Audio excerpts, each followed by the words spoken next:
वजीर पंचायत राज देही तरक्यात दयाकर राव ने टीआरएस रुकन कानून साज कौंसिल के कविता की रिहाइशगाह पर बीजेपी कारकुनों की जानिब से किए गए हमले की शदीद मजम्मत की है। हन्नमकुंडा में मुनाकिदा प्रेस कॉन्फ्रेंस से खिताब करते हुए रियासती वजीर दयाकर राव ने कहा कि एक ऐसे वक्त में जब किसी को बदकम्मा त्यौहार की परवाह नहीं थी, तेलंगाना की सकाफत को रुकन कौंसिल कविता ने एक शिनाख्त बनाई।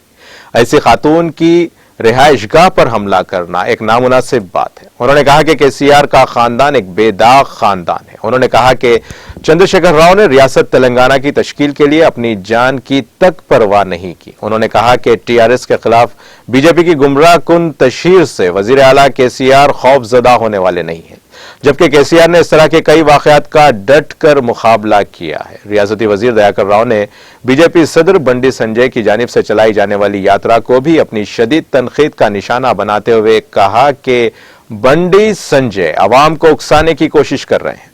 उन्होंने कहा कि अगर केसीआर खानदान हरकत में आता है तो वो आपको नहीं छोड़ेंगे। उन्होंने बीजेपी कायदीन को इंतबाह दिया कि वो अपनी ओछी हरकतों से बाज आ जाएं, बसूरत दीगर अवाम उन्हें सबक सिखाएगी।